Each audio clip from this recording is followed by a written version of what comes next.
안녕하셨습니까? 행복한 인생 이막 알베르토입니다. 지난 3일 민간자문위원회가 국민연금과 기초연금에 대한 합의안을 국회 연금개혁특별위원회에 제출했는데요. 윤석열 정부의 연금개혁 방향이 심상치 않습니다. 과연 어떤 내용인지 오늘 아주 쉽게 설명해 드리겠습니다.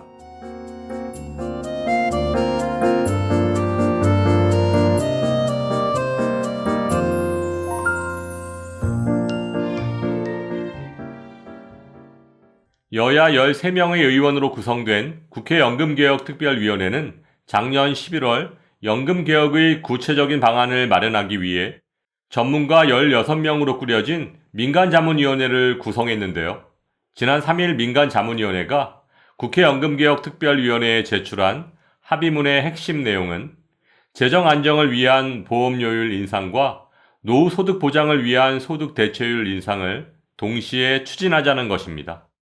그동안 국민연금은 기금 소진 위기와 부실한 노후소득 보장이라는 두 가지 문제를 동시에 안고 있었는데요. 이번에 여야가 한 발짝씩 양보해서 보험료율 인상과 소득 대체율 동시 인상 추진을 합의한 것입니다. 그렇다면 이번에 국회 연금개혁특별위원회에 제출한 합의안에는 어떤 내용들이 들어있을까요? 좀 더 자세히 설명드리면 먼저 국민연금의 보험료율을 현행 9%에서 15% 정도로 올려서 매달 더 걷겠다는 것이고, 국민연금의 지급 시기를 만 65세에서 만 67세로 상향 조정, 즉 더 늦게 주겠다는 것입니다. 또한 현행 만 59세인 의무가입 상한 연령도 상향 조정해서 더 늦게까지 국민연금을 납부해야 한다는 것입니다. 마지막으로 재정 적자가 심각한 공무원연금, 국민연금, 사학연금 등 직영연금과 국민연금과의 통합을 당장 추진하지 않겠다는 의미입니다. 또한 윤석열 정부가 공약으로 제시한 기초연금 월 40만원 지급은 대통령 임기 내에 지급하되 국민연금과 역할 분담을 고려해서 기초연금 제도를 조정하자는 것인데요. 쉽게 말해서 기초연금 40만원을 지급하되 지급 대상을 현행 70%에서 40% 정도로 줄이고 지급 연령도 현행 만 65세에서 국민연금과 마찬가지로 만 67세로 늦추겠다는 것입니다.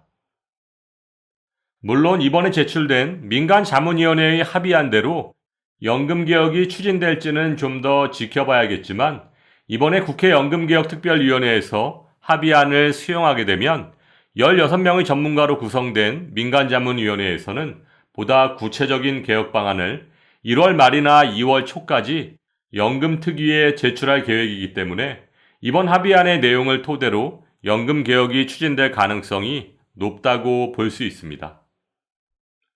그런데 이번에 제출된 민간자문위원회의 합의문 내용은 작년 9월 발표되었던 OECD의 2022년 한국경제보고서의 권고 내용을 그대로 받아들이는 것은 아닌지 하는 합리적인 의심이 드는 것이 사실입니다. 당시 OECD의 국민연금과 기초연금에 대한 두 가지 권고 내용을 다시 한번 설명드리면, 첫 번째, 국민연금 수급 개시 연령을 계획보다 빠른 속도로 높여야 한다. 현재 국민연금의 수급 개시 연령은 57년에서 60년생은 만 62세, 61년에서 64년생은 만 63세, 65년생에서 68년생은 64세, 그리고 69년생 이후부터는 만 65세부터 국민연금을 받으실 수 있습니다. 따라서 2022년 기준 국민연금 수급 연령은 만 62세였는데요. 현재의 수급 연령 계획을 그대로 유지한다면 국민연금 지속 가능성이 전혀 없다고 OECD는 진단하고 있습니다. 그러면서 국민연금의 수급 연령을 만 68세로 빠르게 상향 조정해야 하고 국민연금의 납부 기한도 만 60세에 도달 시까지가 아닌 연금 수급 연령까지, 즉 만 68세가 될 때까지 계속 납부해야 한다고 권고하고 있습니다.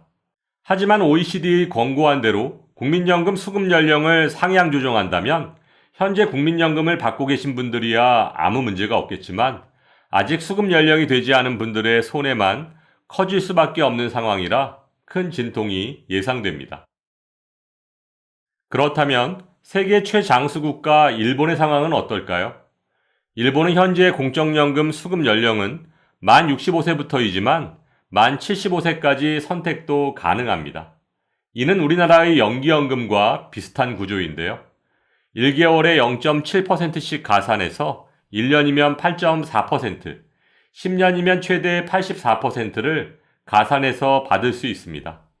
우리나라의 1년 7.2%, 5년 최대 36%를 가산해주는 것과 비교한다면 일본이 조금 더 유리한 조건이라고 볼 수 있습니다.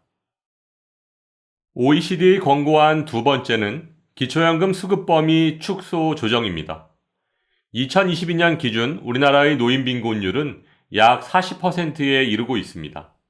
OECD 평균 노인 빈곤율 14.8%에 비하면 엄청나게 높은 수치인데요. 2023년 현재 우리나라의 소득 하위 70%에 32만 1,950원씩 지급하고 있는 기초연금이 노인 빈곤율을 해결하는데 큰 영향을 미치지 못한다고 주장하고 있습니다. 그 이유는 노인 빈곤율은 40%인데 70%에게 기초연금을 주고 있으니 30%의 빈곤하지 않은 노인까지 기초연금을 받고 있다는 것인데요. 이에 빈곤하지 않은 30%가 받는 기초연금을 빈곤한 40%에게 집중적으로 지급해야 큰 효과를 볼 수 있다는 것입니다. 이렇게 OECD 권고한 대로 소득 하위 40%에게만 50만 원씩 지급한다면 노인 빈곤율이 약 10% 정도 줄어들 수 있고 기초연금의 1년 예산도 19조 3,200억 원에서 17조 9,400억 원으로 줄어들 수 있다는 장점도 있지만 41에서 70%에 해당하는 기존 수급자들의 거센 반발이 예상된다는 단점이 있습니다. 이렇듯 정부에서 쓸 수 있는 복지 예산은 빠듯한데 출산율 감소와 초고령화 사회를 살고 있는 대한민국의 어르신들을 위해 연금 정책은 어떻게 개혁되어야 할까요? 먼저 국민연금과 직역연금과의 통합을 포함한 연금 개혁의 논의가 신속하게 진행되어야 하고 기초연금을 70%에게만 40만 원을 지급하는 것은 예산만 늘어나는 더 큰 갈라치기의 시작일 수 있습니다.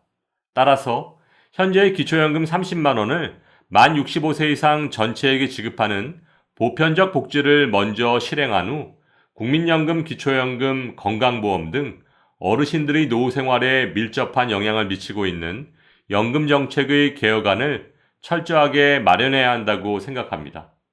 국민연금 연계감액, 부부감액, 소득 역전 방지 감액, 그리고 생계급여에서 받은 기초연금만큼을 그대로 감액하는 제도 등 기초연금의 독소조항을 즉시 폐지해서 조금 더 어려운 분들이 더 많은 혜택을 받을 수 있도록 하는 것이 올바른 연금개혁의 방향 아닐까요?